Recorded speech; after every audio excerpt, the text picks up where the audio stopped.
e Políticas Públicas, os professores Uriban Xavier, da Universidade Federal do Ceará, e Jorge Conrad, da Universidade Federal de Santa Maria. Boa noite, professores. Para iniciarmos nossa conversa... Tatiana, boa noite, Maria, boa noite, Jorge. Boa noite. Para a gente dar início nessa conversa que já começa calorosa, né?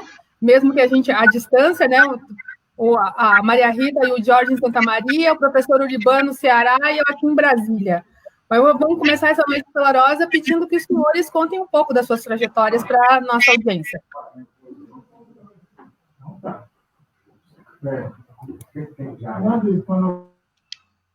Vamos começar pelo Uriban, que é de mais longe. Não, é a mesma distância. Eu estou olhando daqui e estou vendo. É a mesma Mas, bom, meu nome é Uriban Xavier, eu sou professor do Departamento de Ciências Sociais da UFC, mas antes de ser professor, eu passei a minha trajetória profissional, ela se deu inicialmente no mundo das ONGs. Eu trabalhei no ONG aqui do Ceará, que se chama CETRA, que trabalha com trabalhadores rurais. Inicialmente era um trabalho em ajudar o trabalhador a conquistar sua terra, a luta pela reforma agrária, ainda no âmbito do final da ditadura militar. E depois esse trabalho ele ampliou, continuou com a luta, o apoio à luta pela reforma agrária, depois se ampliou com a questão do desenvolvimento nas áreas de assentamento já conquistada, como fruto dessa luta pela conquista da terra. Depois eu fui fazer mestrado para me qualificar. Meu mestrado em pesquisa foi sobre a questão rural. Eu estudei aqui um projeto chamado Projeto São José, que é um projeto financiado pelo Banco Mundial para a área rural, e é um projeto que tem uma estrutura interessante, mas a forma de administrar aqui recebia muita crítica por parte do sindicalismo rural, e principalmente pela vinculação das políticas ao ideário neoliberal, que culminou aqui no Ceará com um laboratório de reforma agrária, de mercado, ou cédula da terra, como ficou conhecido, né? E depois eu fiz o meu doutorado, aí com a crise também das ONGs e tudo mais, eu acabei fazendo concurso para a UFC e deixei esse mundo das ONGs. No mundo das ONGs eu cheguei até a participar da segunda diretoria da Associação Brasileira de ONGs, que é a APONG. Então, assim, por muito tempo eu trabalhei dentro desse campo aí das chamadas ONGs, né? E ongueiro por muito tempo. E eu hoje estou na universidade. Dentro da universidade eu fiz concurso para a área de ciência política. E aí venho trabalhando com esse tema da democracia, participação política, e tenho uma articulação aqui muito próxima com os movimentos populares, movimentos sociais, partidos políticos, que estão articulados nesse campo que a gente denomina de campo da esquerda. Então, é isso. E escrevo para o jornal O Povo, que é um jornal local, que foi um dos artigos que você circulou aí na sua linha, que é sobre o Bolsonaro, porque eu venho escrevendo sistematicamente. Eu prefiro muito mais escrever artigo, que eu chamo que meus artigos é para fazer arenga política, né? Eu gosto de artigo assim, curtinho, pá, que todo mundo lê e opina, ou não gosta, ou gosta, ou compartilha. Eu gosto desses artigos assim, conjunturais, que eu chamo de fazer arenga política. Bom, é isso, né? E conheci a Maria Pia aqui no Ceará, na praia de Beberibe, no encontro da Nação Pachamama, a gente se conheceu. E ainda não tive a oportunidade ainda de conhecer Santa Maria, embora eu conheça todos os estados do Sul, mas a cidade de Santa Maria especificamente eu não conheço. E quero ir para a sua posse. Ótimo! Olha aí. Compromisso. Jorge. Quem sabe agora, né? Vamos dialogar para o professor Uriban vir aqui, porque ele tem um trabalho nessa área, principalmente da questão de democracia, né, de política pública, essa questão conjuntural eu acho muito interessante, eu tenho lido bastante o que ele escreve, gosto muito, tenho aprendido muito com o Uriban.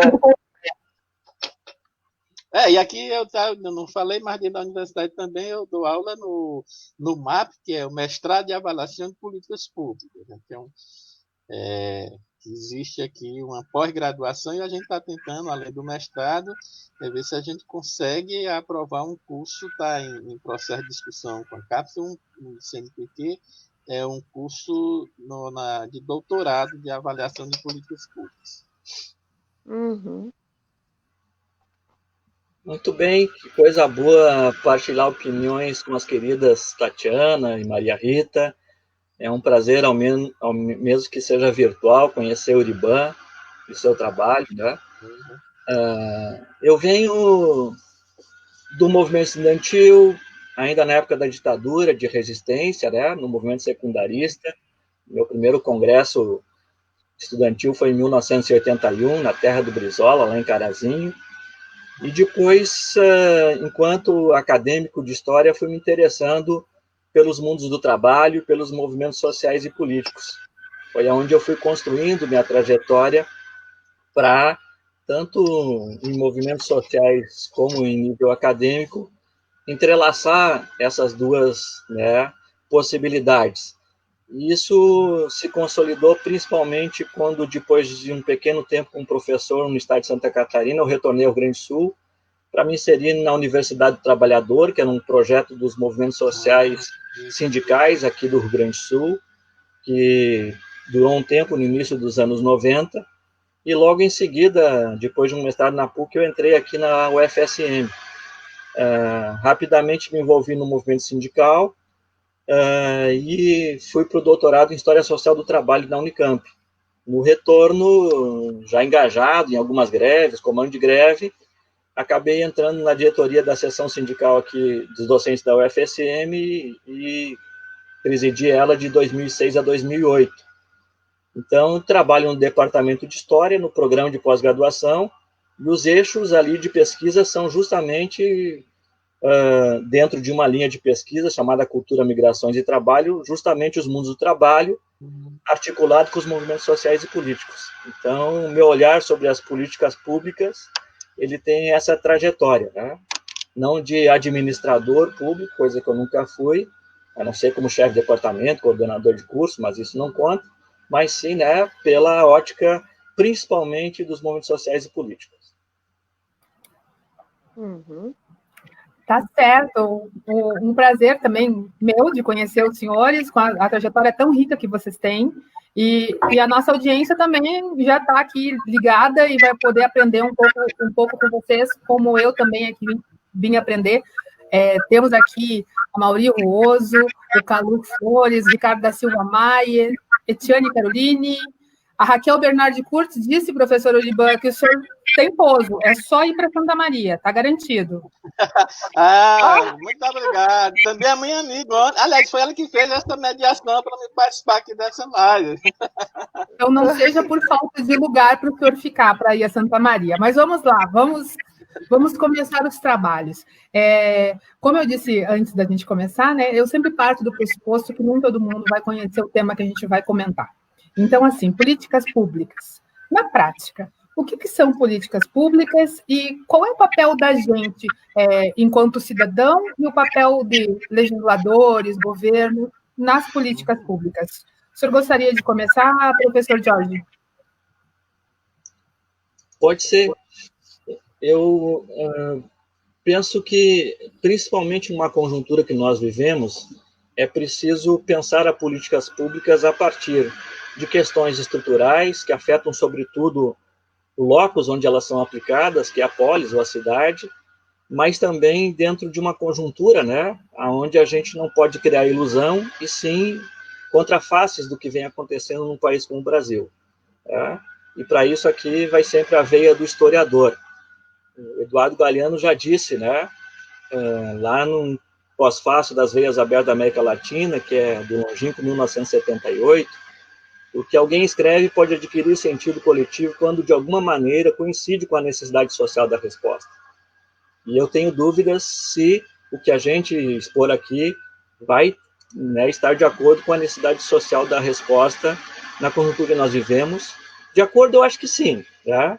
Mas se ela terá a resposta da sociedade, aonde a gente atua, né? E para isso que eu penso que a cidade é o espaço, né? As reflexões que eu procurei fazer para essa noite, elas vêm muito dentro do material que foi construído ao longo do tempo, por exemplo, nos fóruns sociais mundiais, nos diversos movimentos sociais. O professor já falou na BONG antes, né? Teve um papel importante, mas também nas lutas, né? Principalmente naquilo que no ano que vem vai fazer 20 anos, do Estatuto das Cidades. Então, eu pensei um pouco assim, essa reflexão a partir disso.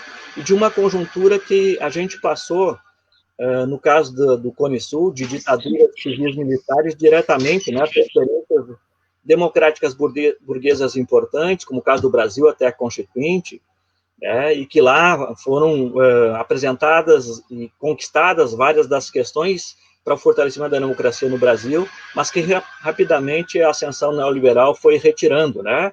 Então, a derrota das ditaduras ela foi substituída por democracias com implementação do neoliberalismo.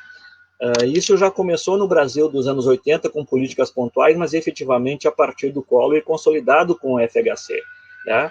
E foi nessa conjuntura do Collor para o FHC que começaram, né, principalmente no final do governo FHC, as grandes contestações na América Latina, com as eleições de alguns governos, começou pela Venezuela, depois passou pelo Brasil, com Lula, com Tabaré Vázquez no Uruguai, com a Michelle Bachelet no Chile, de contraposição a essas políticas neoliberais, e onde começaram a aparecer uma gama de políticas públicas que tiveram grandes conquistas, mas também ficaram limitadas, no geral, principalmente num país como o Brasil, à macropolítica econômica que não rompeu com o modelo anterior.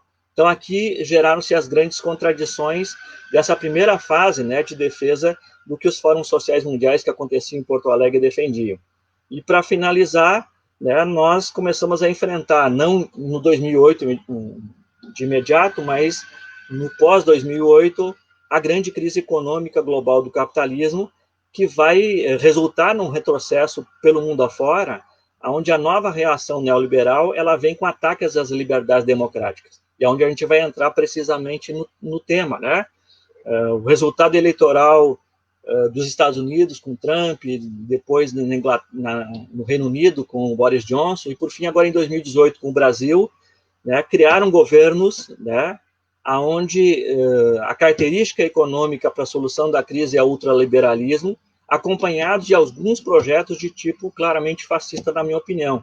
Eu escrevi um texto recentemente sobre a rede de Sina, onde eu defendo isso, né, que nós temos, principalmente em relação às liberdades políticas e sociais e individuais, um retrocesso de tipo fascista que caracteriza o bolsonarismo no Brasil, né? Claro que tem que ter uma devida atenção sobre isso, não é o mesmo modelo tal e qual da Itália dos anos 20 até o final da Segunda Guerra Mundial, mas esse modelo, né, ele tem muitos retrocessos. E aí, o principal deles é a ameaça à democracia. Então, a pergunta que se faz é como implementar políticas públicas, e primeiro, o que são isso, né? Eu penso que, para finalizar essa introdução, e é como um princípio, os movimentos sociais, no geral, mesmo que buscando políticas alternativas, deixaram em segundo plano a conquista do poder de Estado nessa fase de resistência ao neoliberalismo.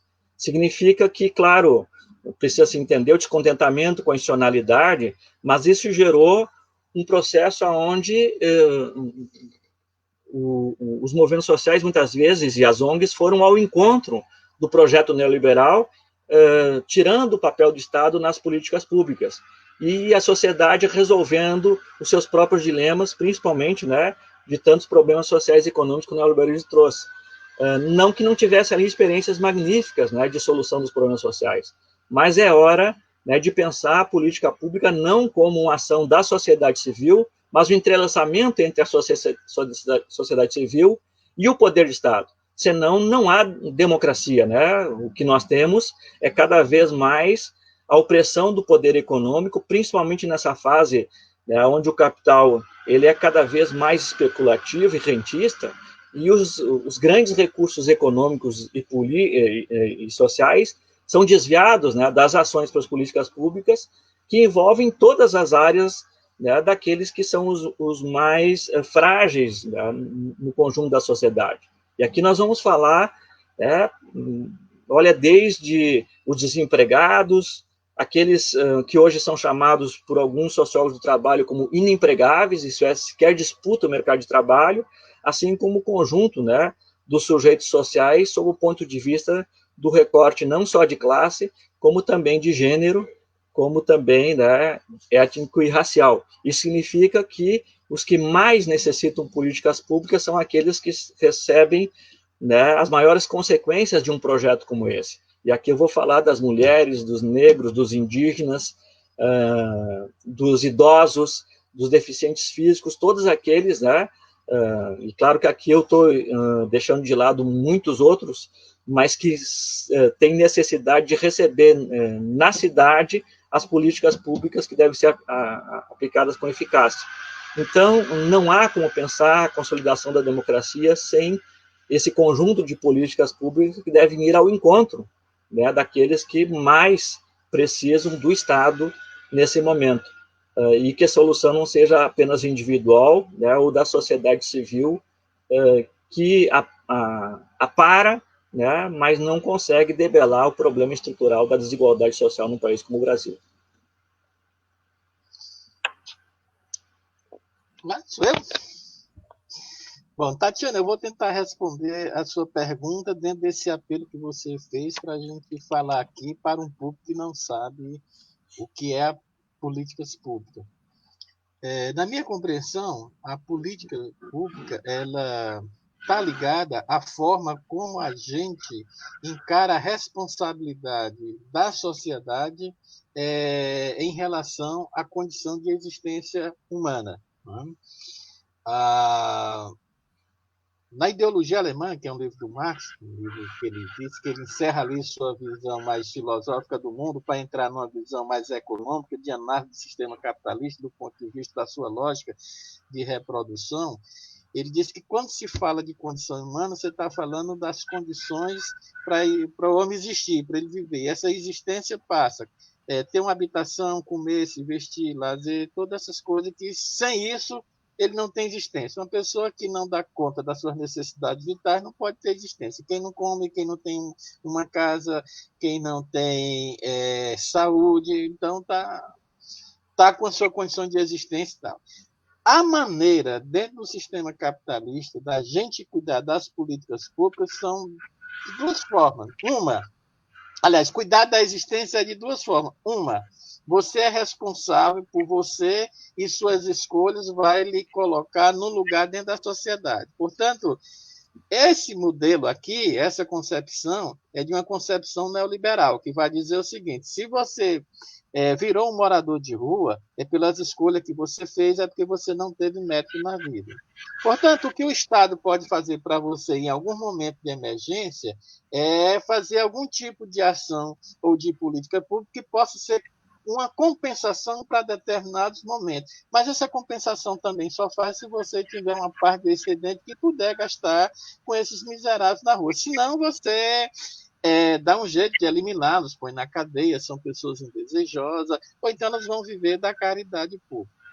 Há um outro modelo, que é um modelo que diz que as políticas públicas são direitos que devem estar ligados a uma proteção social das pessoas, né? E que esse direito geraria um compromisso do Estado de garantir para essas pessoas acesso. Os mais clássicos são saúde, educação, em alguns cantos se amplia isso para lazer, combinado, às vezes, com uma política de pleno emprego, que seria uma forma de você ter uma combinação de renda direta, que é através de salários, e indireta através desse serviço público. Mas o que a gente tem que discutir quando a gente fala em políticas públicas é que políticas públicas, seja qual for, é quem é que financia isso, porque a gente tem muitas vezes uma ideia que a política pública é alguma coisa que quem está na gestão do governo faz, porque aquela pessoa ela tem uma visão diferenciada ou porque ela é boa. Então, se ela tem uma visão de olhar para os pobres, ela faz políticas públicas e tal, tem um compromisso público. Mas, de uma certa forma, isso aí tira uma visão de onde é que vem esse recurso. Esse recurso vem de uma coletividade. Né? Quando a gente discute políticas públicas, muitas vezes, quando se demanda políticas públicas do Estado, as pessoas perguntam logo assim, bom, de onde é que vem o dinheiro para pagar isso?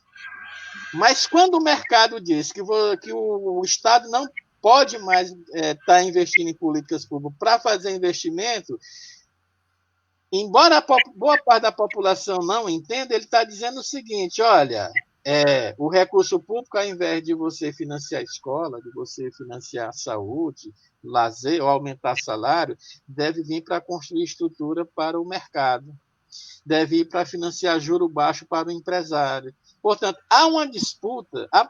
O que está em jogo, de uma certa forma, quando a gente discute políticas públicas, é o destino coletivo dos nossos recursos, que é parte exatamente da riqueza que é produzida e é apropriada pelo Estado, que muitas vezes isso é apropriado para complementar de novo o processo de acumulação de riqueza. É como se, além do empregado ser explorado no processo produtivo, aquilo que o Marx chama de mais-valia, né? Parte dessa mais-valia é recuperada pelo Estado e volta prioritariamente para a acumulação de riqueza. Então, veja bem, quando a gente discute políticas públicas, se a gente tivesse uma sociedade de maior padrão de democracia, a gente estaria discutindo o grau de financiamento da nossa qualidade de vida. Discutir políticas públicas é discutir qual é a qualidade de vida que a gente quer, financiada com recurso que é coletivo. Dentro de um regime democrático e republicano, onde o gestor ele gesta aquilo que é público, a coisa pública, portanto, ele não está gerindo o que é dele, ele está gerindo o que é a coisa pública. Um regime republicano democrático, ele permitiria mecanismo para que a gente pudesse dizer o que é prioridade naquele governo. E aí a gente poderia decidir, eu quero que o recurso público venha para a educação, para a saúde, eu quero que o recurso público esteja financiando o transporte coletivo. Né? Aliás, em 2013, quando o movimento das catracas colocou a ideia do transporte público financiado com o recurso coletivo, as pessoas dizem, mas quem é que vai pagar isso? Você está dizendo isso, olha, é recurso público, não é de graça, porque tem-se a impressão também que toda e qualquer política pública é de graça. Dia desse eu estava num debate, e um professor amigo meu, quando eu discuti, que eu estava discutindo por que é que o modelo de casa do Minha Casa Minha Vida era uma casa muito simples, longe da cidade. Por que não se construía casa para os pobres no padrão de classe média alta que qualquer construtora construía? Ele ficou, você está zoando, você está de brincadeira. É como se assim, o pobre não merece ter isso. E como é que se financia isso? Do mesmo jeito que se financia a outra casa lá pela Caixa Econômica, cara, com a qualidade. Mas não tem prato de comida de graça. Eu disse, nem tem prato de graça e nem tem banquete de graça. A questão é que a elite, quando é para você financiar qualquer coisa para os pobres, aí é o prato que não pode ser dado de graça. Quando é para ir bilhões para o setor privado, para o mercado, aí o banquete pode ser de graça. Né? Uma coisa bem simples, nós tivemos agora, aprovamos a lei aí agora que vai permitir a iniciativa privada entrar no mercado de saneamento público. Se alegou que o Estado não teria 500 bilhões para investir nessa política para que todos pudessem ter acesso com recurso público. Aí abre-se um mercado fabuloso e você não sabe qual é a qualidade que você não vai ter nisso, e depois que esgaçar a possibilidade de lucro, você vem com a ideia de estatizar isso de novo, como está acontecendo na Europa. Não é? Mas é interessante, ninguém se deu conta que, recentemente, ao mesmo tempo que se discutia essa lei, o Paulo Guedes liberou 1,2 trilhão de reais para os bancos, nenhuma exigência, eu não sei por que os bancos não estão falidos, estão com muito dinheiro no caixa. Esse banquete que foi oferecido para o setor financeiro, que vai muito bem, obrigado, foi dado assim, sem nenhuma discussão. E aí você fala, mas o Estado não tem recurso. O Guedes faz isso, mas aí tem aquele discurso de que o Bolsa Família onera o Estado. A política pública sai muito caro, o custo do professor na sala de aula é muito alto, né? A vacinação vai custar uma fortuna, tudo vai custar. Então, veja bem, só para a gente concluir, em resumo, a política pública, a questão central da política pública, para a gente entender que a demanda da política pública, ela é uma demanda também pela forma como nós vamos disputar a administração e os gastos do recurso público, né?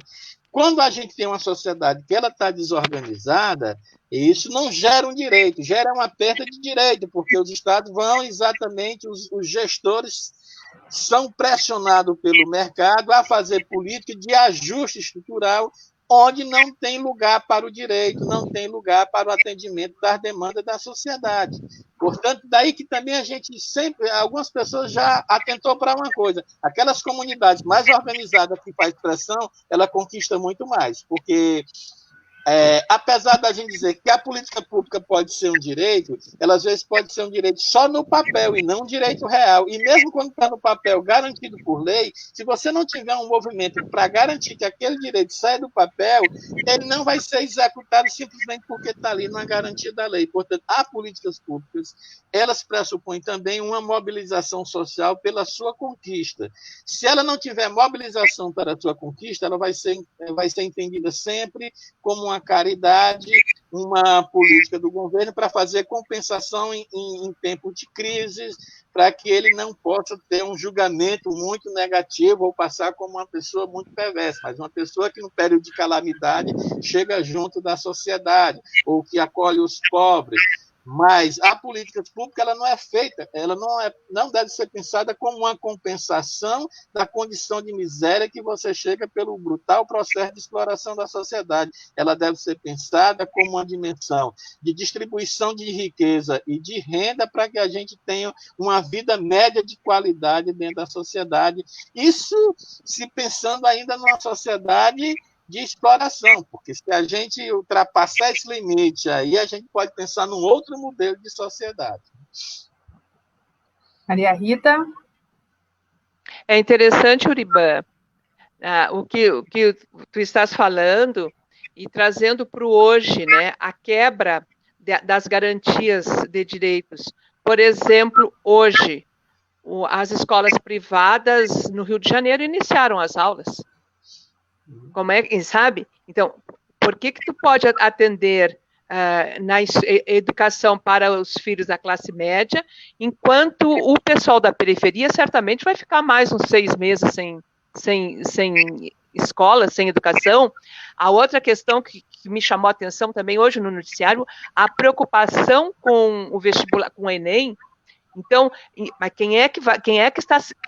É uma elite, corta-se, fatia-se, não se vê o todo, não se universaliza, né, uma questão que poderia ser uma garantia de direito para todos. Eu pensei na educação, e quando tu falaste no empréstimo, no presentão do Guedes para os bancos. Não foi empréstimo, não, foi doação. Banqueiros, né? Não foi empréstimo. Não foi empréstimo, foi doação, foi dado.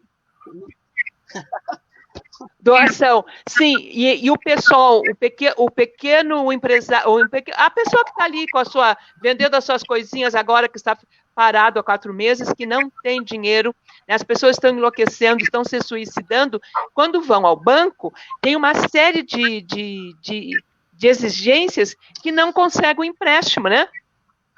Pelo menos aqui a gente ouve, a pessoa não conseguiu o dinheiro para pagar suas dívidas, então fica no emaranhado. Como é que nós vamos garantir essa universalização para todos? Uma outra coisa que eu gostaria depois que tu falasse é sobre o teu conceito de democracia, porque eu já ouvi várias vezes aquela tua palestra lá no ABC, acho que lá em São Paulo, né? Quando tu falaste que nós não vivemos uma democracia, quem é que dá as cartas? Nós estamos nas mãos de quem nesse momento? Bom, vamos começar aí pelo conceito de democracia, então. Olha, por que eu digo que nós não vivemos numa democracia? Nós não vivemos numa democracia porque nós resumimos a ideia de democracia a ideia de que você tem liberdade de votar a cada 4 anos em prefeitos e vereadores, e a cada 4 anos você vota no presidente, parte dos senadores, deputado federal, estadual e governador. Bom, mas veja bem, essa liberdade, ela por si só, ela não caracteriza uma democracia. E mais ainda, se você acreditasse que isso seria uma democracia formal, no sentido de que é essa liberdade de escolha daqueles que vão lhe governar, daqueles que vão mandar em você, tem outra questão, é que a política ela foi esvaziada do sentido do político, mesmo essa democracia formal, porque a democracia partidária, a eleição ela foi privatizada.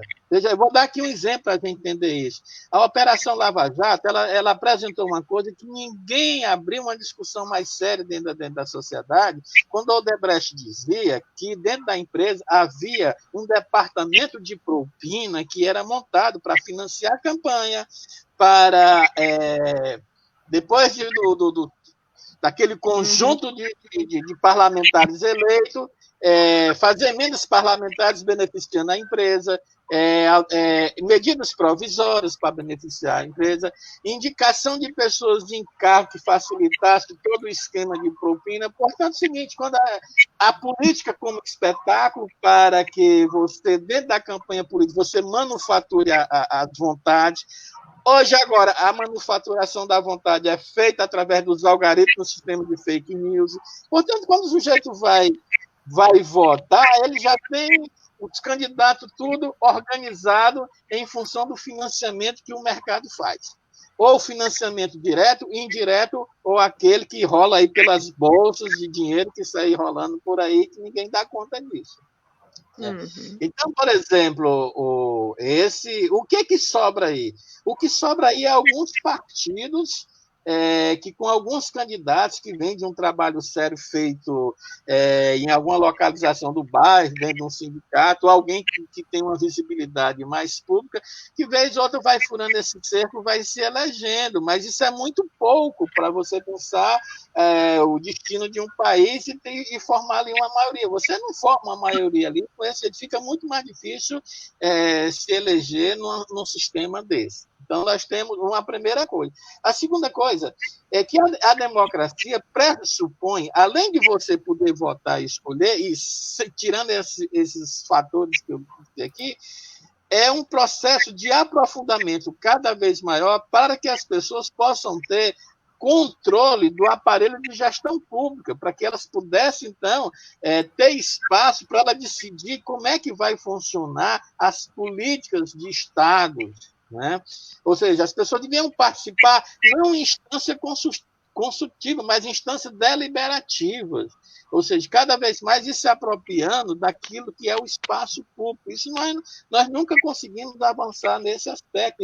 E dentro do sistema capitalista, nós não vamos avançar. Por isso é que eu digo que aí nós não temos uma democracia, mas nós temos um sistema que a vida política virou um espetáculo. Né? Então, há um esvaziamento do que seria um processo democrático, onde, pelos vários mecanismos, e aí a eleição para parlamentar seria apenas um dos mecanismos, você poderia, então, ter acesso à gestão da coisa pública. Uma democracia pressupõe também que você tivesse mecanismo de controle dos mandatos políticos. Porque aí, quando você elege uma pessoa, ao invés dela ser um representante daquela população, ela vota por ela mesma, ela representa a si mesma e os interesses de quem lhe financiou. Ela não tem um mecanismo de consulta. Nós temos um mandato de 4 anos, mas nós não temos um mecanismo aqui de recalque, que a quadra a gente poder dizer assim, olha, eu não quero mais que esse cara aí que eu votei, ele continue, eu não estou gostando do mandato dele. A gente poderia ter um mecanismo disso. Se você começar a discutir isso, vão já lhe dizer também o seguinte, olha, peraí, mas isso custa muito caro, ninguém pode parar o país. Ou seja, a lógica toda é que a lógica do mercado ela se torna prioritária em relação à lógica da política. Isso que você está dizendo aqui. Agora, por exemplo, o tempo todo se colocou a discussão se o que é mais importante, é a vida ou é o mercado. Nós temos um presidente negacionista que está aí o tempo todo dizendo que é para as pessoas trabalharem, vai morrer gente sim, mas o que vai morrer é insignificante, não pode parar. O trabalhador não pode parar porque ele não, se ele ficar em casa, ele vai perder o emprego. Nesse momento, que era para a gente ter um Estado para dizer, olha, fique em casa, que nós vamos pegar o recurso público, agora a prioridade é garantir que você fique em casa, é prioridade garantir que as pequenas empresas que não têm condição de pagar, o Estado vai pagar, o Estado vai tomar providência para que os bilionários possam arcar com parte dessas necessidades agora que nós estamos vivendo, porque eles ganharam, acumularam. Olha, peraí, agora devolve um pouco isso, de onde vocês tiraram. Professor Olivan, o professor Jorge queria fazer uma parte. Desculpa. Pronto, não, eu estou falando demais, eu não tenho a parte, ele tem direito a falar. Agora eu acho que o Uriban tocou num ponto assim que é fundamental, né, e que, como eu dizia antes, com a ascensão neoliberal e com a falsa diretriz de que o empoderamento da sociedade civil substituindo o Estado resolveria o problema, né, criou um hiato entre os movimentos sociais progressistas e seus partidos, né, que têm representação, nacionalidade, com a disputa mesmo do poder público, que é onde se definem as grandes políticas públicas, né? O que nós temos nos movimentos sociais são reações proativas, por exemplo, em campanhas de fome de um sindicato, mas não é disso que estamos falando, né? Eu gostaria de também lembrar um texto do velho Marx, escrito logo depois da ideologia alemã, que foi feito a quatro mãos com o Engels, né? Lá na Miséria da Filosofia de 1847, o Marx já dizia, né, que não há movimento social que não seja movimento político ao mesmo tempo. E ele não necessita ser, minha opinião é que tem que ser, mas não necessita ser movimento político partidário, né? E significa jogar os movimentos sociais para a conquista do poder público, né? Aonde as políticas sociais, né, deixam de ter essa autonomia relativa que devem ter sempre, né, mas vão se pautar pela disputa do poder mesmo nas ações estatais, né? Aqui, por exemplo, como discutir algo que no Brasil teve exemplos importantes, no Rio Grande do Sul, aqui como São Luís Gonzaga, Pelota, depois Porto Alegre, que foi Santa Maria também teve exemplo, tem nesse sentido, mas importante foi o orçamento participativo. Quando no orçamento participativo você discute uma parcela muito ínfima do orçamento municipal, né?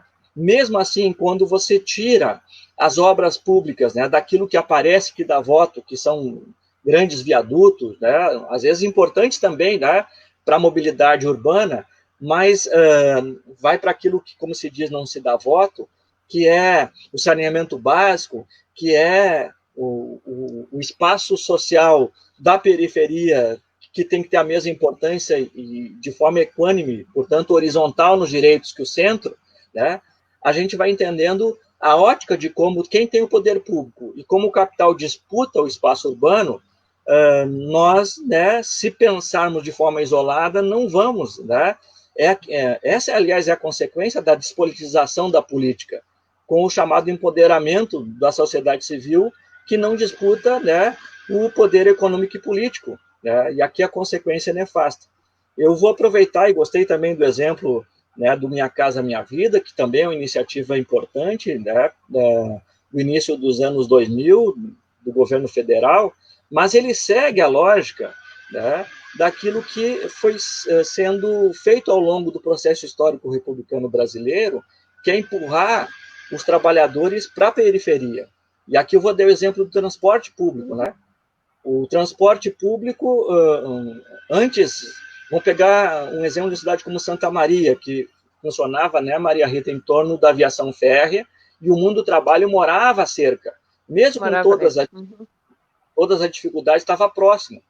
Quando você expulsa do centro da cidade ou longe do local de trabalho, né, os principais sujeitos do mundo do trabalho, que são as trabalhadoras e os trabalhadores, você cria uma nova necessidade que o capital resolve, que é o transporte urbano. mesmo que ele seja uma concessão pública, ele tem uma lógica privada, e você afasta, né, os trabalhadores desse seu locus do mundo do trabalho e da vivência, né, aonde geralmente o poder político está concentrado, que é o centro da cidade.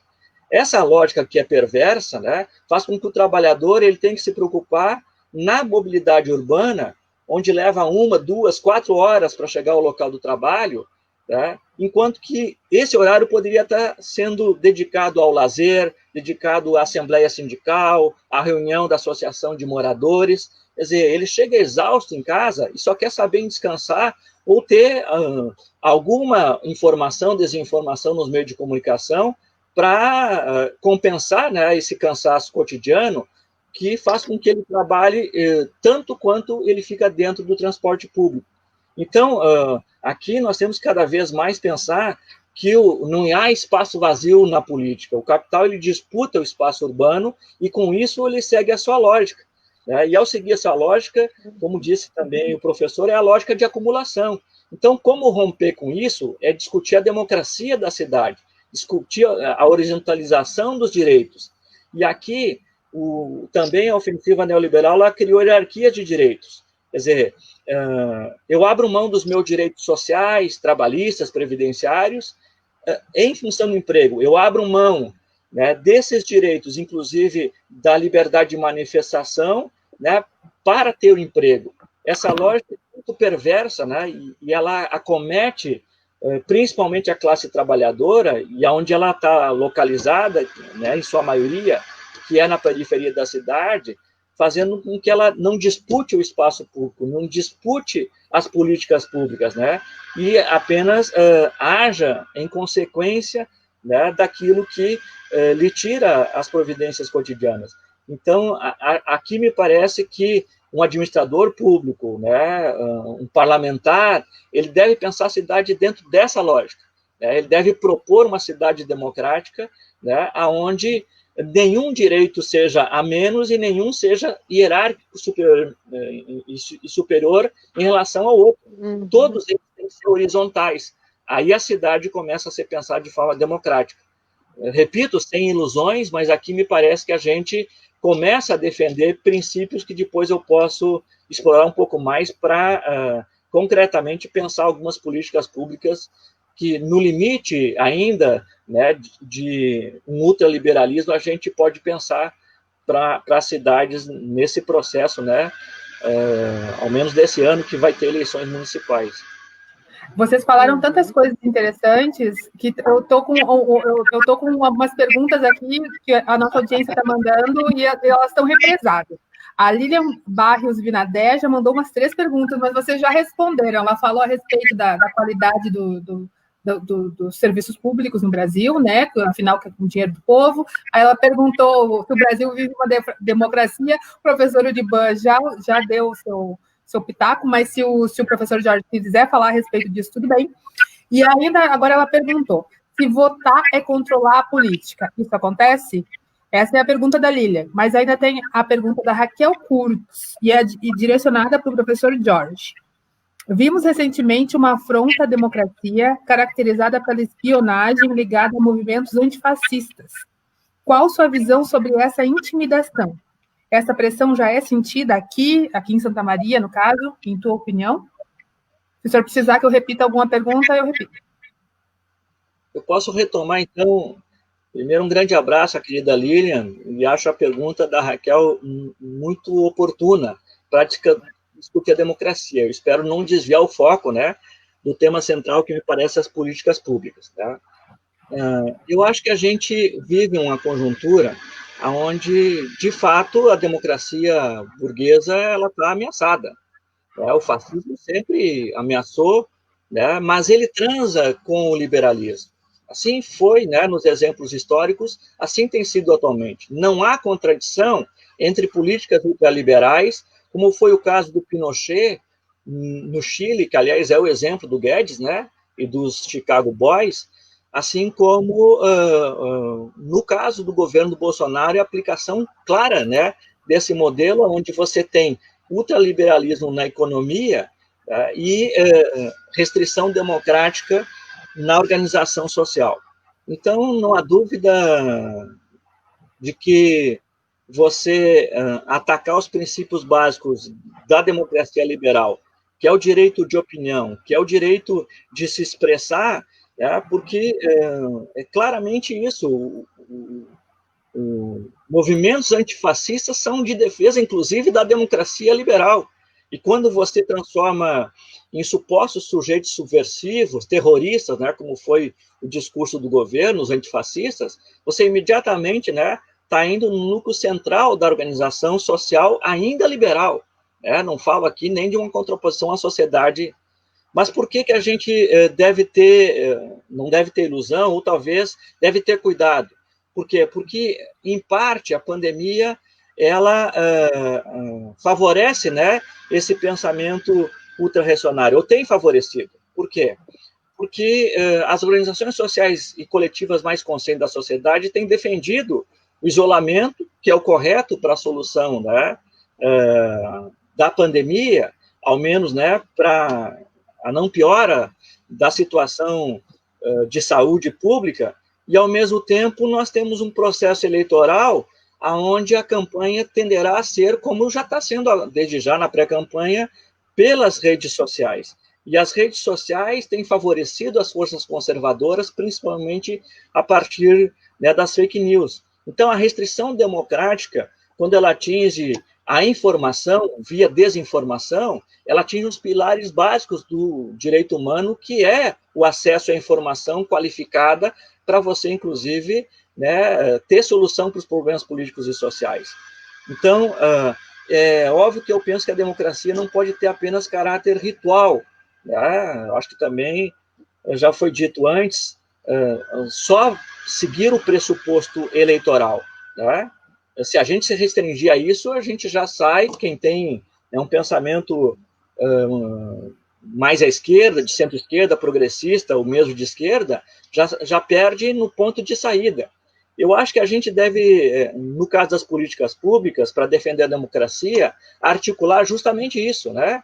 Defender a democracia na atualidade significa, mesmo no limite da democracia burguesa, nós não estamos aqui falando, né, em alternativa imediata, que bom se pudesse ser assim, pela grande política ao modelo neoliberal e ao modelo capitalista, mas quanto menos democracia nós tivermos, mais as políticas públicas vão ser tênues, né? Então, me parece aqui, e eu vou tentar, assim, elencar, eu escrevi sobre isso, depois eu posso socializar, me parece que a defesa de valores de solidariedade social, né, em manifestações organizadas de cidadania, isso cabe aos movimentos sociais e políticos esse papel, com proposição de políticas públicas de baixo para cima, vão na contramão do individualismo neoliberal e fortalecem a democracia social, né? Fortalecem uma concepção de democracia social na base da sociedade civil, que deve ser a mesma quando você chegar ao poder de Estado, né? E não governar apenas para poucos, porque também o neoliberalismo teve essas experiências, né? Governos eleitos com base no governo social e chegando lá aplicam políticas neoliberais, né? É por isso que a solução não é apenas eleitoreira, né? E ela deve intervir diretamente na política e na economia. Por quê? Porque se intervir na política e na economia, disputando a gestão pública, nós vamos ver resultado na sociedade, na cultura, né? Nós vamos politizar de fato a política, né? E isso passa pela reconquista do Estado. Eu não tenho dúvida sobre isso, né? O novo ascenso democrático no nosso país passa pela reconquista do Estado pelas forças progressistas. Isso significa executivo, legislativo e todos os espaços públicos, né? Sem isso, não há retomada de direitos sociais, não há redistribuição de renda e riqueza, né? Não há políticas contra a exclusão social e a desigualdade que são aprofundadas nesse período de pandemia. Né? Não são só os banqueiros que ganharam, né, professor, são também os grandes capitalistas em várias áreas, né? Os grandes comerciantes. Há uma grande acumulação de capital em todos os países do mundo que tem a lógica de mercado. Por isso, para finalizar essa questão dos princípios, como eu dizia antes, né, a cidade deve ser compreendida como um espaço de disputa, né? Ela tem conflitos, sim, e os conflitos se dão essencialmente pelo desemprego, pela violência, pela falta de acessibilidade à moradia, saneamento, saúde, educação, cultura, né? Então, uma política pública eficaz, né, para ter eficácia, ela deve enfrentar a segregação territorial do espaço urbano, deve enfrentar a mercantilização dos serviços públicos, bem como a precarização das políticas públicas, que o neoliberalismo só aprofundou. Então, deve ir na contramão dessa lógica, né? E isso pode ter, mesmo que tênues, né, no município, né, e por isso ganhar o executivo dos municípios também para posições nesse sentido, são avanços importantes, né? Por quê? Porque daí nós vamos ter a garantia democrática de viver a cidade de forma plena, onde os sujeitos sociais desse processo, né, são sempre os trabalhadores auto-organizados, né, empresários que de fato geram empregos, né, e que não e que têm sensibilidade social. Eu acho que eles não são excluídos num processo inicial de consolidação dessa retomada democrática, né? Principalmente num país como o nosso, onde a maior parte dos pequenos e médios, eu vi que o Amaury está assistindo aí, ele sabe do que eu estou falando, são os que mais geram empregos, né? Além, né, como eu gosto muito de citar o geógrafo Milton Santos, né? E finalizo aqui mais essa intervenção. Milton Santos dizia, né, que nós devemos trocar o interesse comum pelo interesse público, né? Isso significa que o direito à terra, ao trabalho, à moradia, à alimentação, à saúde, à educação, todos os direitos sociais fundamentais, elas passam, né, pelo interesse público e não pelo interesse privado. E aqui a política pública ela é boa para isso, né? Ou melhor dizendo, ela é necessária para isso, né? Porque aqui nós vamos sim, né, buscar a política pública para aqueles, né, que realmente necessitam e estruturalmente, né, são os que receberam as consequências, né, de um modelo, de um capitalismo primeiro dependente e excludente, como é o caso do Brasil, né, e segundo de um neoliberalismo que cada vez foi mais excludente. Imagine o ultraliberalismo de um governo como o da atualidade. Vou aproveitar essa pausa, porque a gente tem uma audiência super qualificada, o senhor acabou de citar, né? Um conhecido seu que está com a gente. Nós temos ainda, além das pessoas que eu citei anteriormente, nós temos conosco, mandaram boa noite a Carla Rossi, a Andréia F.L. Ventura, Alexandre Mermet Paim, a Maninha Mesquita, Rosane Casanova, Márcio Flores, Dantas Ferreira. O Márcio Flores manda parabéns pelo debate, é sempre muito bom ouvi-los. Marta de Lima. E chegaram mais perguntas aqui. Eu não sei se a Maria Rita queria fazer alguma consideração antes de eu apresentar as outras perguntas que chegaram. Quer fazer alguma pergunta para os professores? Não? Então vamos adiante. O Fábio Santos perguntou para o Jorge: como pensar em democracia num país onde o presidente só faz o que não presta? A Aline Linhares manda de saudades de ouvir o querido mestre Jorge Conrad. É sempre uma honra. Abraço, amiga e referência intelectual negra Maria Rita Pi. Vocês estão bem na foto, hein? O Augusto Hansenhagen diz que honra estar ao lado de grandes camaradas como vocês. E a Raquel Kurtz volta a perguntar, agora dessa vez para o professor Uriban. Aí ela falou que sim, você é convidada, e manda a pergunta.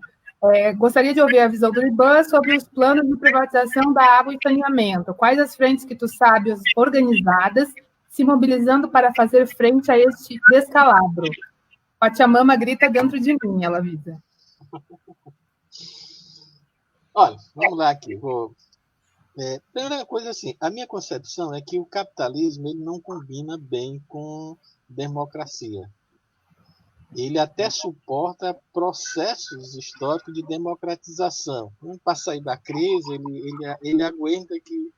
Mas quando você começa a radicalizar essa democracia, ele não suporta porque vai exatamente num ponto que, quando você combina a democracia com a possibilidade de democratizar a estrutura do Estado, e isso significa de disputar uma qualidade de vida que esteja garantida como a partir do espaço público do Estado, aí vem o limite. Porque garantir isso de uma certa forma, você cada vez mais se apropriar de parte da riqueza que é produzida coletivamente e que o capital não vai se apropriar disso como forma de acumulação de riqueza. Por exemplo, o que é que vai acontecer nas nossas cidades se os usuários usuários do sistema de escola, os pais de alunos, começaram a pressionar os prefeitos, os governadores do Estado, para ter espaço de participação, onde eles possam definir, dentro da qualidade do ensino, a aplicação do recurso, que é nosso, é coletivo, aonde se deve fazer, criar um equipamento de escola, o que é que se deve ter nesses equipamentos de escola, como se deve utilizar esse equipamento de uma escola. Por exemplo, uma escola pode ter no seu espaço uma boa quadra, mas também um espaço também onde os alunos possam fazer alguma atividade, como ter uma horta, que essa horta pode servir não só para complementar a alimentação da merenda escolar, mas também para a sociedade. Pode ser um espaço também que no final de semana as pessoas podem ter ali um espaço de lazer ou para reunião de uma associação de moradores dentro do próprio espaço da escola, como uma forma de utilizar melhor o potencial da escola. O que é que vai acontecer se dentro de uma cidade os usuários do sistema de saúde começaram a discutir com o prefeito, com o secretário de saúde, quanto é que tem para a saúde, como é que pode ampliar isso, onde é que se vai construir, que tipo de saúde tem que oferecer, em que bairro tem que ter atenção primária, se der um hospital de complexidade deve ser localizado aonde, acompanhar tudo isso. Ora, esse processo ele vai gerar uma tremenda mudança na sociedade, e isso também a gente tem que se perguntar, o que a gente tem que fazer para que a sociedade tenha esse tipo de comportamento, que é o envolvimento aí da participação política real, para além daquilo que o professor Dió já falou, que a política não pode se resumir à escolha de quem vai mandar na gente, porque isso é uma forma muito fácil de você ter um representante distante de você, principalmente no modelo que a gente hoje dispõe aqui de uma política privatizada pelo mercado, né? Das campanhas milionárias, de campanhas muito caras. Então, dentro desse sistema aí entra também, Raquel, a questão da água. Essa, na realidade, o que a gente está chamando aí de projeto de lei, que vai ampliar aqui, por meio do mercado, o saneamento básico, isso é uma forma disfarçada de privatização da água, né? O processo de saneamento ele foi montado, de uma certa forma, para a gente ter o controle, por meio do mercado, de um principal bem que talvez um bem bem escasso daqui a 30 anos ou daqui a 50, que é a água, né? E isso é um mercado fabuloso, é uma forma de você abrir mercado. A mesma coisa também é o trato de algumas mazelas sociais que o capitalismo não resolve, porque a mazela social em si ela amplia mercado, né? Isso é um socialista como o André Góes, ele dizia, isso é uma contradição, mas ela é uma contradição que tem que ser melhor estudada, porque o capitalismo, por exemplo, a violência, por que o capitalismo não pode combater a violência? Porque a violência em si ela é operadora de uma geração de mercado que gera muito dinheiro, gera muito lucro. Uma sociedade com a violência, com alto índice de violência, a sociedade apavorada, o comerciante vai contratar um carro para colher o dinheiro de carro de segurança, vai ter uma segurança lá na porta dele, armada para poder. A dona de casa de classe média vai botar arame farpado, câmara, comprar cachorro, diabo 4 para tentar ter segurança. O cara mais rico vai ter um carro blindado, o seguro vai aumentar. Então, um conjunto de coisas que elenca o mercado. Além do próprio mercado, que a gente às vezes não entende, que, por exemplo, tráfico de droga, tráfico de armas, isso é um mercado ilegal. A gente pensa que mercado é só aquele negócio constituído quase que legalmente, mas esse é um mercado fabuloso também, que é um mercado mais duro, que é um mercado hoje que, inclusive, está entrando aí, as milícias as milícias não só a contravenção, não, é mercado, é expansão de mercado, é um dinheiro que corre clandestinamente, mas que circula, que ajuda a acumular riqueza. Portanto, o capitalismo, de longe, ele não suporta a radicalização da democracia, que exige uma participação política mais aguda, no sentido de dominar o aparelho do Estado pelos que fazem uso e financiam o aparelho do Estado. Isso é importante a gente. Eu queria terminar essa minha fala dizendo uma novidade que tem aqui em Fortaleza, que é muito interessante, surgiu num bairro aqui famoso chamado Conjunto Palmeira. Já 30 anos atrás surgiu aqui uma coisa que é conhecida no Brasil, que é o Banco Palmas, né? O Banco Palmas é um banco que tem uma moeda social que funciona e tal, que é muito conhecido, mas a partir do trabalho desse banco surgiu agora, há 2 anos atrás, o que estão chamando Organização dos Moradores por Quarteirões, né? Que é uma ideia, você, um dia à noite, você senta aqueles moradores ali, um traz uma garrafa de café, se tem alguém ali que toca um violão, traz um violão, fica num bate-papo ali e se discute ali quais são as necessidades daquele quarteirão e discute 2 coisas. O que é que aquele morador pode fazer para melhorar aquilo, né? E o que é que eles vão ter que fazer conjuntamente com o poder público e o que é que eles vão pressionar o poder público para fazer, porque é a obrigação do poder público. Portanto, eles dividem ali em 3 tipos de ação. Aquilo que eles mesmos podem fazer, aquilo que eles podem fazer junto com o poder público e aquilo que eles têm que pressionar para o poder público.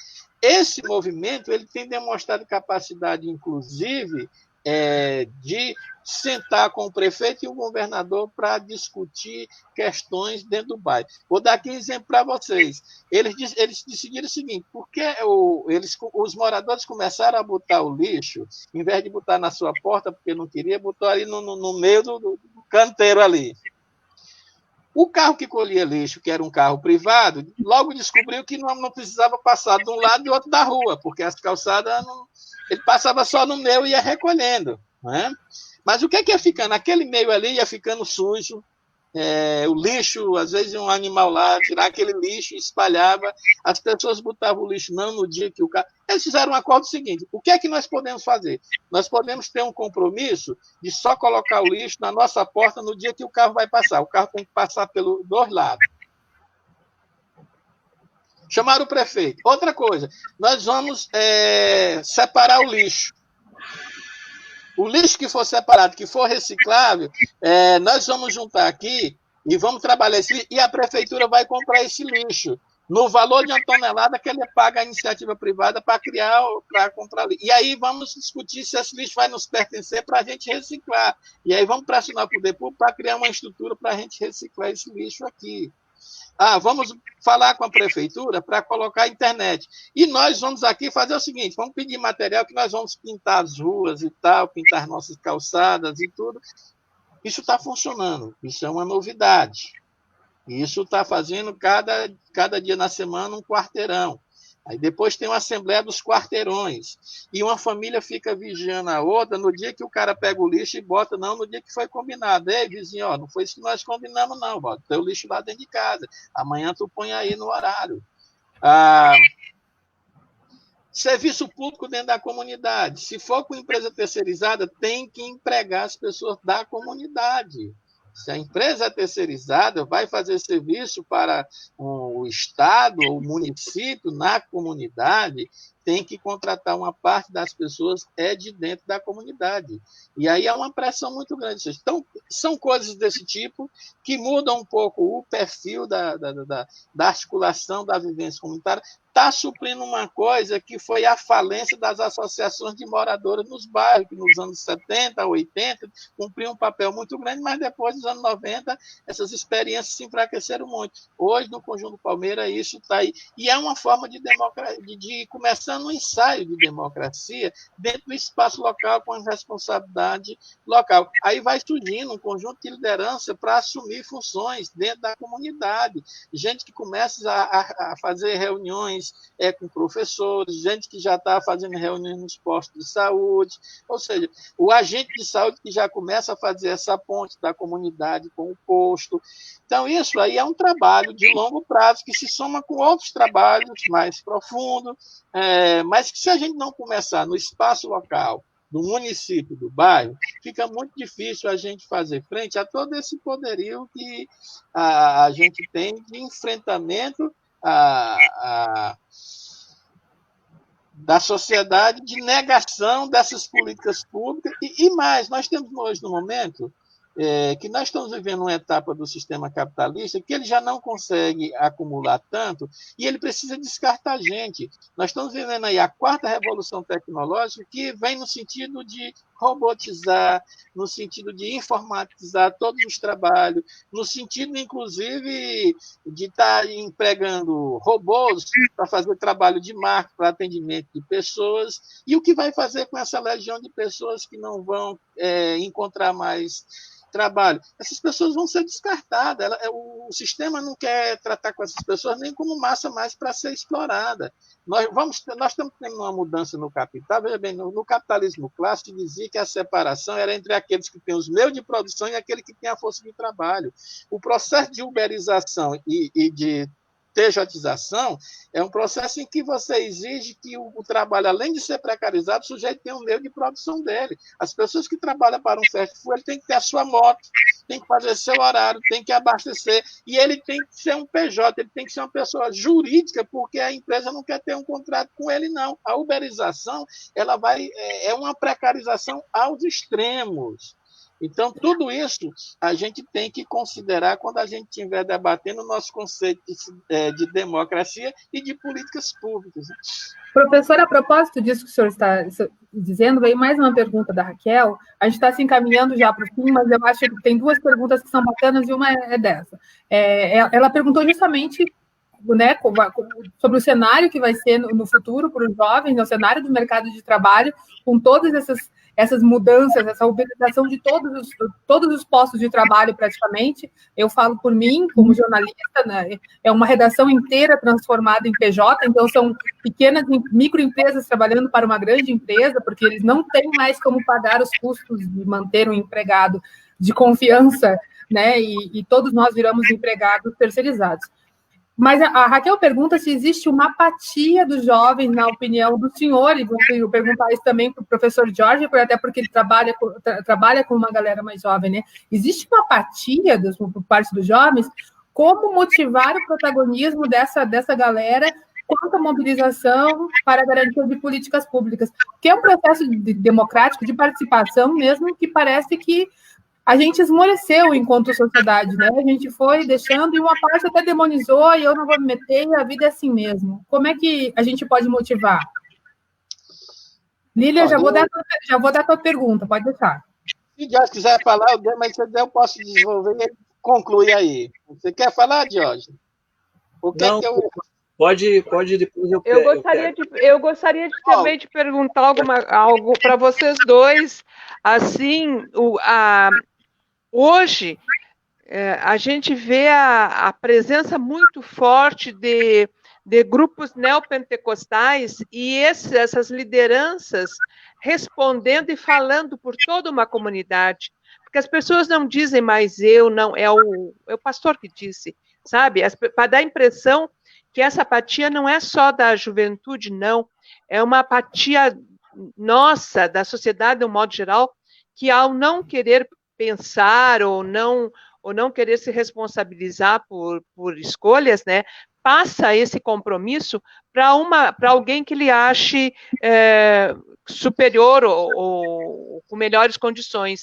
Ao mesmo tempo, também eu gostaria de colocar para os dois professores, né, a questão, tu falaste ali não é bem os desnecessários, né? A Butler fala nos inlutáveis, aquelas pessoas que a gente não tem que chorar. Então, parece que essa noção de descartável, né? Vamos descartar. Hoje eu peguei um táxi e o taxista me dizia assim: temos que sair, nós temos que trabalhar, tem que morrer. Vão morrer, algumas pessoas vão morrer, mas tem que morrer porque não, as pessoas não estão pensando uma outra forma de economia, sabe? Nós chegamos num ponto tão grave do problema econômico e social aqui no Brasil, e a gente não consegue perceber um outro jeito. Então, é melhor, se faz a opção, né, de morrer tantas pessoas, mais de 100 mil pessoas que se resolvem. Aí eu comecei a conversar com ele e perguntei para ele quanto custa um doente, né? Qual é o gasto em 14 dias no hospital com a Covid? Quanto custaria essa pessoa? De repente, foi um investimento que foi feito que deverá ser recuperado, né? Eu tentei falar assim, mas também a gente fica meio triste, sabe? Meio sem caminhos. Olha, nós estamos vendo um momento sombrio, muito complexo, onde as formas de dominação elas estão ficando cada vez mais sofisticadas. Uma das formas de dominação hoje na disputa de hegemonia é o jogo das emoções, dos afetos. Nesse jogo a gente tem levado desvantagem. Isso envolve a juventude. Nós estamos num momento em que a juventude continua sendo aquela mais sensível às questões sociais, mas dentro de um jogo desse de disputa de emoções, em que os meios para manipular a emoção não estão nas nossas mãos, nós levamos desvantagem. Veja bem que o que é que está acontecendo no mundo todo, os movimentos neonazistas, neofascistas, são todos eles com a presença muito significativa dos jovens. O que a gente viu essa semana agora aí na Alemanha, o neonazismo se rebelando nas ruas com grandes manifestações contra o isolamento social na Alemanha, dá para a gente ver que ele está muito vivo. A adesão também aqui de parte da sociedade às políticas bolsonaristas, ou até mesmo ao próprio Bolsonaro, no sentido de ter uma identificação com ele, tem uma parte aí da juventude, tem uma parte aí de pessoas que, mesmo sendo um governo racista, você vai encontrar pessoas negras que também se colocam ao lado desse homem. Você vê aí o presidente aí da Fundação de Pernambuco, que ele quis emplacar como secretário na pasta da cultura. Isso significa que traz um desafio muito grande para a gente trabalhar com essa juventude. A gente tem que saber usar essa linguagem do jovem, mas a gente tem que se reciclar nas nossas propostas, se fazer mais entendido, compreender a angústia desse jovem, que, de uma certa forma, é uma angústia de um modelo de sociedade que ela está em crise. Nós estamos em crise de um padrão civilizatório da modernidade, que não é muito fácil você ter referência para pensar o mundo. Nós temos uma crise estrutural do capitalismo que explodiu nos anos 70 e que está vindo cada vez mais num ciclo de crise muito curto, muito perto da outra. A gente não recupera de uma crise e já vem outra, quer dizer, está se dando conta que ele não está conseguindo se levantar.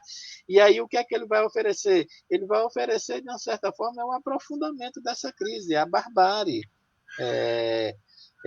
Contra o neoliberalismo que se havia falido, vem um neoliberalismo mais perverso.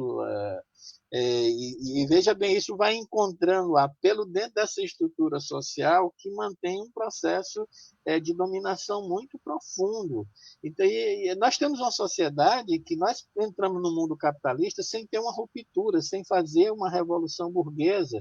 E a nossa burguesia, ela aceitou ser uma burguesia consociada de uma elite internacional dentro de um processo de superexploração, que a nossa exploração tem que dar lucro e rendimento para acumular, tanto para a burguesia local como para a internacional. Essa burguesia, que é uma sócio menor, ela nunca assumiu esse papel de uma burguesia nacionalista, como poderia ser nacionalista. O nacionalismo que nós temos hoje é um nacionalismo conservador, no sentido de o atraso que beira com o fascismo. Então, isso que, de repente, o professor Jorge foi provocado a falar de uma estrutura de Estado hoje que está vigiando professores, intelectuais, lideranças políticas incômodas ao governo, lideranças sindicais, porque se tornam incômodos. Nós tivemos um parlamentar no começo desse mandato aqui, isso passou muito barato dentro da sociedade, um parlamentar eleito, por ser homossexual, teve que renunciar ao seu mandato e sair do país, por João Hildo do PSOL, porque estava sendo ameaçado de morte. Estava com medo, porque uma pessoa também do seu partido, que foi Marielle, foi morta, porque chegou perto, muito perto, de denúncias que envolviam esses milicianos e pessoas que estão aí no governo. Então, nós não estamos trabalhando com a extrema-direita, ela não é amadora, ela sabe o que faz, mas ela também consegue encantar parte da juventude. Então, nossa relação de uma perspectiva democrática, de esquerda, de quem sonha com outra sociedade, é um trabalho muito árduo para se fazer com essa juventude. E a gente tem que se perguntar se aquele modelo de trabalho que a gente fazia com a juventude, a forma como a gente organizava o movimento estudantil, se aquilo ali não se esgotou, e a gente precisa organizar esse movimento estudantil de outra maneira, a gente precisa se comunicar de outra maneira com essa juventude, a gente precisa criar outros mecanismos organizacionais para o mundo que é diferente, e nós não estamos sabendo fazer essa transição de modelo de organização que dava resposta a um modelo de mundo para outro modelo que mudou e os nossos modelos não funcionam mais. Então, isso é questões que é urgente para a gente poder reorganizar essa nossa juventude, porque senão nós vamos perder essa nossa juventude para a extrema esquerda, exatamente porque nós não oferecendo resposta, eles vão encontrar uma resposta, mesmo que seja uma resposta extremada, que seja uma resposta contra o seu próprio futuro e o futuro imediato da sua família, dos seus pais, daqueles que estão mais próximos. Então, assim, é um momento muito difícil. E eu falo isso assim no sentido de tentar fazer uma fala positiva, para não cair, né, numa visão derrotista do mundo, mas nós estamos enfrentando um momento muito sombrio, muito difícil. E aí Professor isso é preciso pensar. Muito bem. Eu gosto muito no Atacado do que o Engels já escreveu no século XIX sobre a questão urbana. Ele dizia lá que no capitalismo a solução, né, capitalista para o problema urbano é reproduzir, criando novamente a questão urbana. Então não tem solução. Não há como você solucionar a democracia social que a cidade necessita por esse sistema. Também não tenho dúvida de que um novo projeto nacional de desenvolvimento ele está no centro hoje para você colocar uma cunha na ofensiva neoliberal. Mas penso que essas questões não vão estar em pauta, por exemplo, no processo eleitoral desse ano, que vai ser assodado, rápido e deve passar muito pelas redes. Claro que a disputa presencial vai se dar em vários momentos, né? Mas a tendência é que as redes sejam o principal locus da disputa. Por isso também no varejo eu gosto muito da opinião da professora da USP, arquiteta e urbanista Raquel Ronick, que ela diz assim, né? A gente deve conceber o espaço público como um espaço social. E nisso ela propõe o que ela chama de zonas especiais de interesse social, né? Que é integrar tradicionalmente regiões marginalizadas, né? Ou que no imaginário são marginalizadas, buscando a melhoria da qualidade de vida daqueles que estão lá. Isso significa melhoria da qualidade de vida que resulta, inclusive, em segurança pública, né? E aí eu vou finalizar um pouquinho dessa contribuição com alguns elementos. Mas eu vou responder antes as duas questões pontuais, tá? Lá nos anos 90, eu escrevi um pequeno artigo acadêmico utilizando uma propaganda, né, de um determinado produto que utilizava imagens extraordinárias, e elas eram todas, né, feitas pelo que tinha de melhor na época, a Matrix, né, onde você confundia a realidade com o virtual, né, e isso só se aperfeiçoou de lá para cá. Mas naquela propaganda, que chegou a ser proibida em alguns estados a pedido de psicólogos, e que trabalhava muito legal, né, com a propaganda subliminar, que foi utilizada pela primeira vez na política nos Estados Unidos, lá nos anos 1950, uma moça muito linda navegava, surfava, enfim, em cima de um peixe multicolorido, claramente produzido as duas imagens, né, em conjunto pela computação gráfica, e ela dizia, a realidade não existe, tudo é sonho, cada um na sua, mas pelo menos nós temos algo em comum. Essa propaganda, ela vendia um produto que tinha o nome de free, liberdade, né? A liberdade proposta, né, e são formados nos nossos meios, os colegas da Tatiana nos cursos de comunicação social, na propaganda e na publicidade, essa lógica muito inteligente, ela, eu disse na época, sintetizava aquilo que se queria da juventude, né? Uma juventude, né, que não está nem aí para a realidade dos outros, né? Por isso que o pressuposto pós-moderno, pós-estruturalista da realidade não existe, foi um dos paradigmas fundamentais, né, no meio acadêmicos daquela época, a negação da realidade, ganhou muito espaço na mídia também, e que era complementada, né, pelo individualismo, cada um na sua, mas pelo menos nós temos que ter algo em comum, que é o consumismo. Então, a geração neoliberal, né, ela foi formada ou deformada dentro dessa lógica, né? E as políticas públicas que nós tivemos, né, isso o Pepe Mujica já disse em relação ao Uruguai, criamos consumidores e não cidadãos. Esse foi um erro das experiências que nós tivemos, né, ou não é um erro, mas é um limite dos governos, né, de centro-esquerda que tivemos no Cone Sul nos últimos tempos, isso passa pelo Brasil. Por isso, né, quando a crise econômica ela bate, né, se eu perco esse acesso a essa lógica de consumo, eu me volto contra o governo. E aí foi fácil, na crise política, linkar isso com a crise econômica, e você tem uma alternativa ultraconservadora, que foi a eleição do Bolsonaro, né? E isso é muito hábil. A extrema-direita, concordo com o Uriban, ela soube fazer muito bem isso, né? Para retomar aquilo que parecia indiscreto em nível mundial, que são as políticas públicas, né, pela lógica neoliberal, ou seja, cada um, né, resolve o seu problema pela sua individualidade. Aqui me parece que entra, Maria Rita, os neopentecostais e essa lógica, né, da teoria da prosperidade. Quer dizer, você tem a fé, né, que em algum momento você vai ajudar. O charlatanismo de muitas dessas, da instrumentalização das religiões cristãs para essa lógica, é visível, mas é visível para nós, porque na ponta, principalmente, né, para o jovem que quer imediatamente ascender o mercado de trabalho e ascender socialmente, isso tem eficácia. E a eficácia, né, é acreditar nesses falsos profetas para defender, né, lógicas desse tipo. Né? Mas um ou outro, para até justificar o sistema, como sempre foi, vai conseguir. A maioria é excluída desse processo. A maioria dos jovens, né, vão ir para o trabalho precarizado, como também já levantou o Uriban, né, ou pela falta de trabalho mesmo.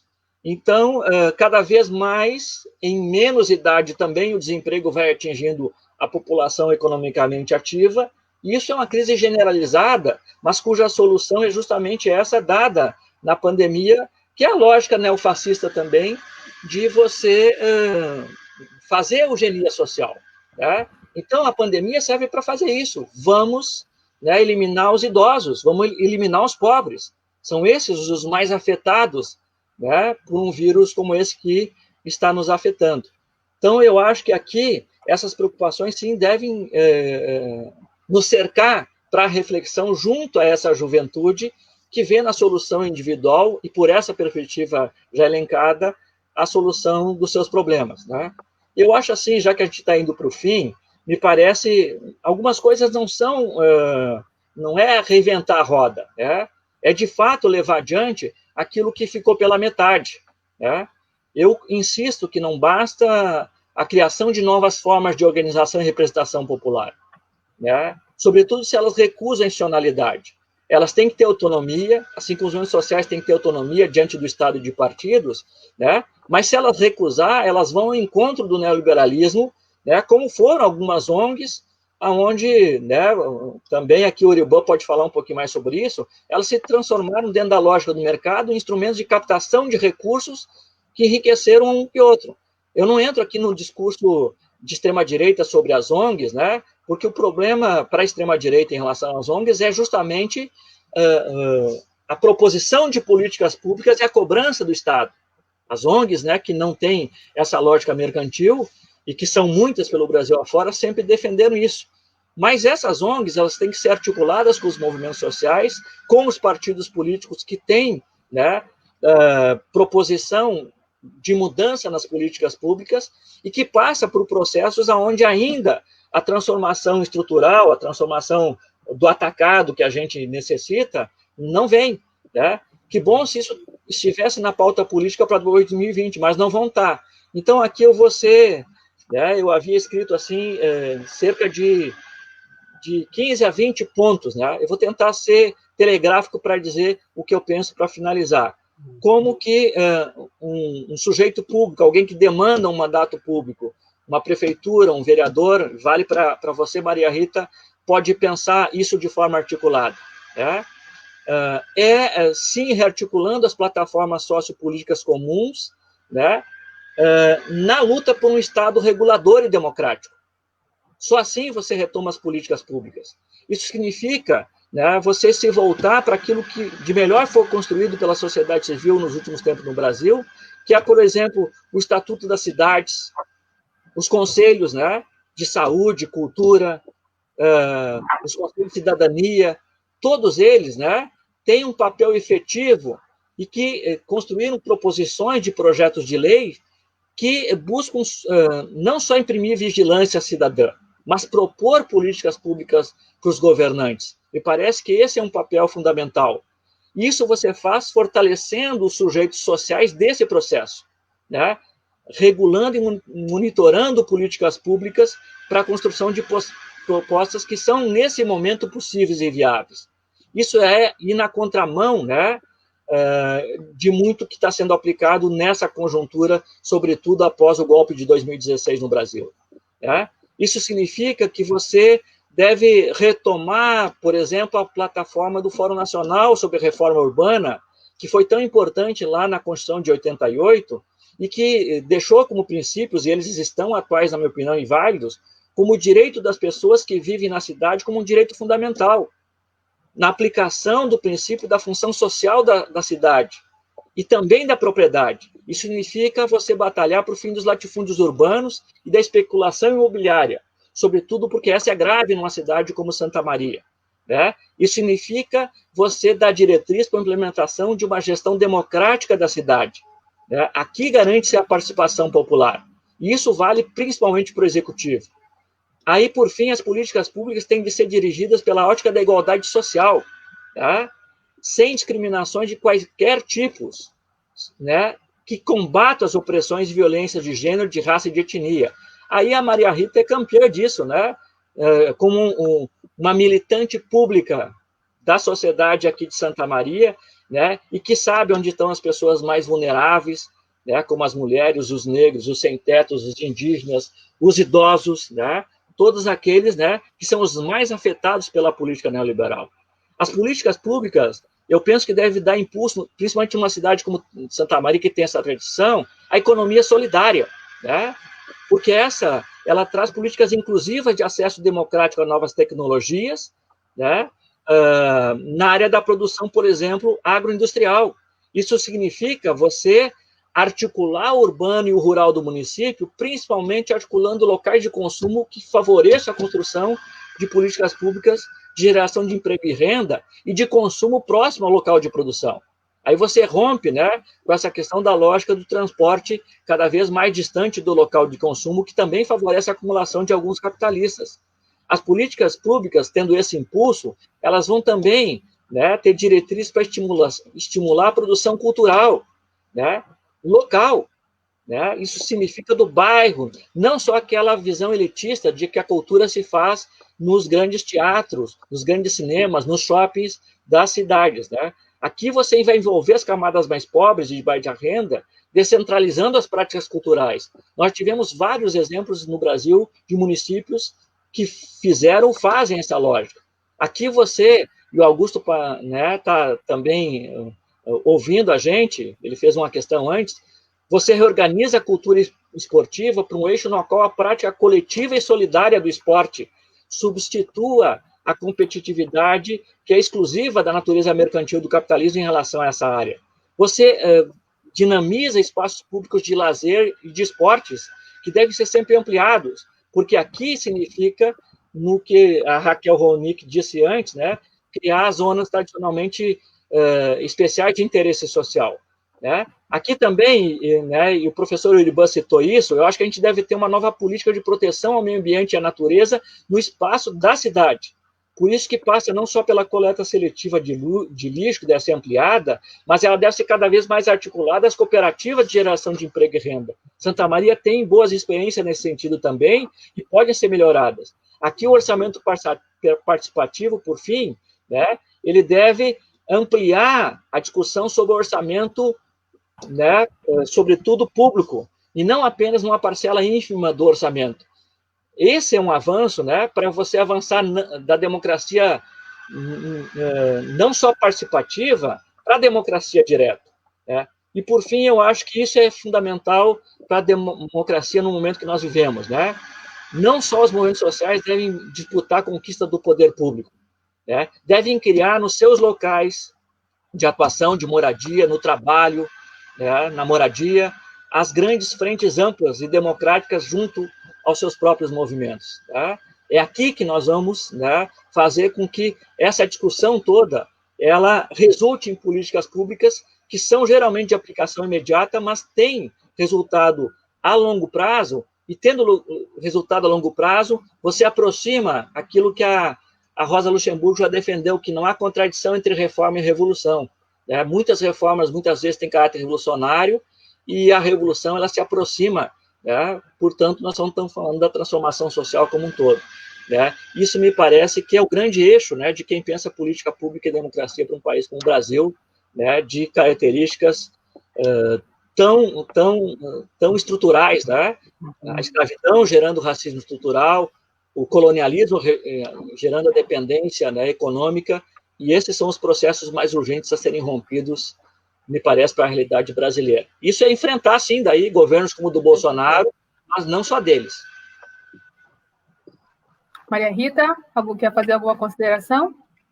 Eu fico encantada, né, com a tua colocação, Jorge, porque a gente tem um leque, né, os companheiros também estão aí assistindo, a Mauri, tem mais companheiros também que são pré-candidatos que estão assistindo, para nós pensarmos realmente essas políticas, porque eu sou uma pessoa que eu venho lá do início da organização dos conselhos da criança e adolescente, da assistência social, tive uma participação na saúde, participei do controle social, né? Mas hoje, realmente, né, nós precisamos também ter uma outra percepção de atuação. Porque os tempos, querendo ou não, nós estamos num outro período, e realmente o que o Uriban falou, né? Eu acho que as estratégias de atuação, elas devem ser repensadas, devem ser atualizadas para ter um retorno, né? Porque nós não estamos ali criando nada, nós somos representantes, nas políticas públicas nós temos que traduzir as necessidades da comunidade, das comunidades que estão na periferia. Nós somos também porta-vozes, mas o protagonismo nunca podemos esquecer, é desse povo, né? E um protagonismo solidário, um protagonismo humanista, e não competitivo, né? E Uriban, só para te dizer, não sei se tu viste, mas Santa Maria aqui é uma cidade que nós vivemos muito, acho que é o segundo polo militar do Brasil, né, Jorge? É. E é uma cidade com várias universidades, tem a Federal, tem várias, acho que são 7 universidades, ou mais, tem mais, privadas, muitos militares e o comércio, né, e os funcionários públicos. E a gente tem um grande trabalho com a economia solidária. E aqui é considerada a capital quase da economia solidária. E nós vamos, logo nós vamos estar conversando aqui mais tarde, eu acho que não sei se é na outra semana, com a irmã Lourdes, que a irmã Lourdes, ela leva esse trabalho. E ela sofre muito também. É muito combatida, né? E há mais de 30 anos ela está organizada com um grupo amplo de pessoas que se organizam em grupos de atendimento, né? Ou é hortifruti granjeiro, ou como é que é? Essa coisa de produção de embutidos. E aí tem uma série de problemas, porque de repente quando eles estão abrindo lá a feira, aí chega a vigilância sanitária, prende tudo, tem uns problemas sérios, né? E ali, então, desde que eu voltei para Santa Maria, em 91, eu me somei lá com a irmã Lourdes, mas sempre trabalhando nessa visão do movimento negro, né? E a gente quer levar adiante esse trabalho também, e mais tarde tu vai ter que vir aqui também conhecer essa feira, que é uma grande feira, que acontece em julho, tá? Que esse ano a gente não vai ter, né, em função da pandemia, mas Eu acho que no ano que vem já dá para pensar uma FECOP, Feira da Economia Solidária, uma feira internacional. Tá bom? Obrigado, Jorge. Com a palavra, Uriban.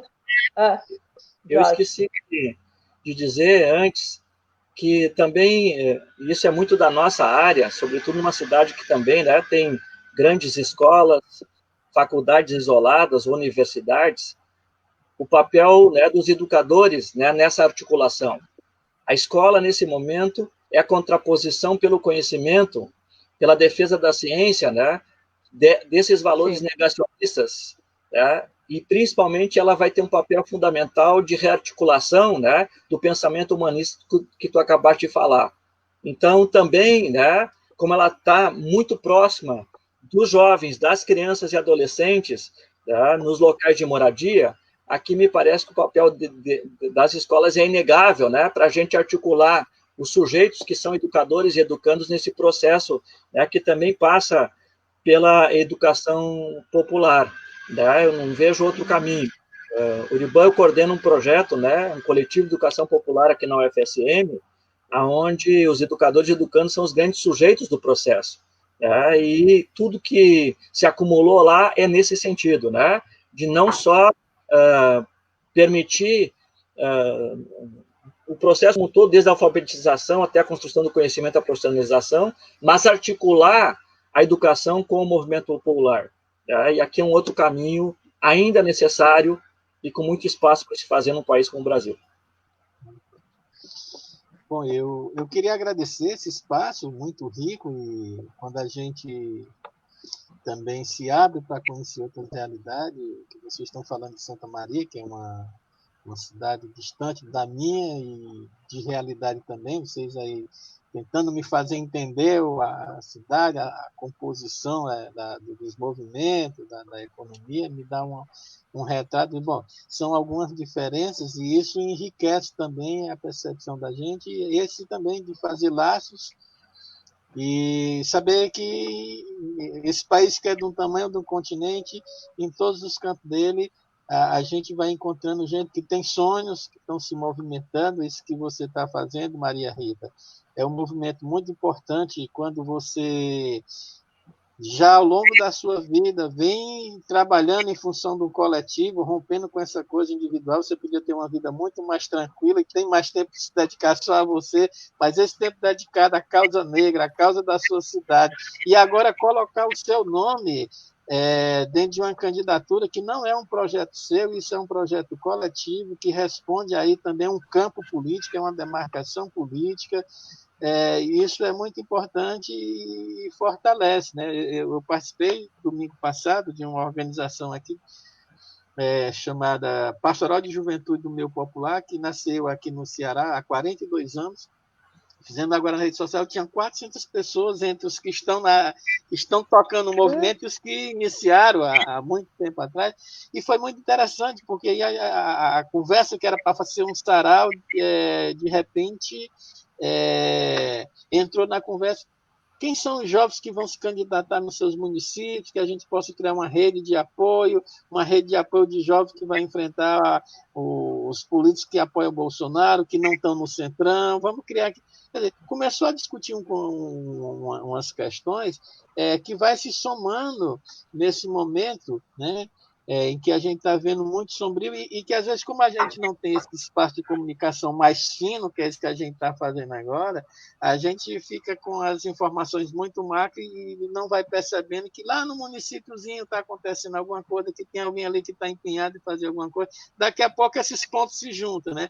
E uma das questões que eu queria deixar aí para você falou muito da economia solidária, e talvez fazer um esforço para juntar essa economia solidária aqui com a experiência do Banco Palmas, que já é um banco que trabalha com a moeda social, está agora trabalhando com cartão de crédito alternativo, que é uma coisa muito interessante, e a gente vê como é que junta essas experiências, né? E troca uma ideia, e daqui a pouco a gente está criando uma grande rede nacional com a repercussão muito boa. Então, eu agradeço o convite, aprendi muito com vocês.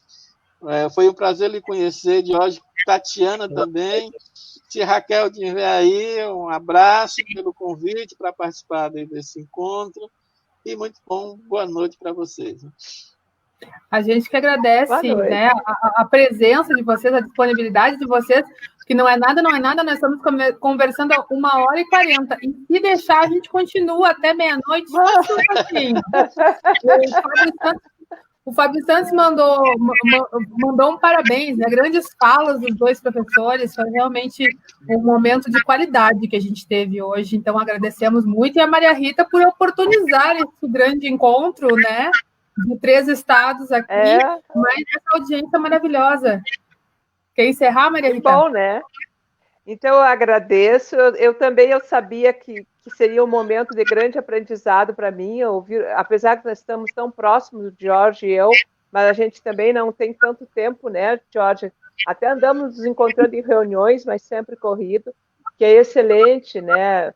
Ouvir o Uriban também foi muito bom, e eu tenho certeza que os companheiros, os camaradas que estão assistindo também, a gente vai continuar trabalhando em cima das teorizações de hoje, porque há sim necessidade de nós termos um referencial, né? A gente, para construir alguma coisa, nós temos que nos referenciar, né?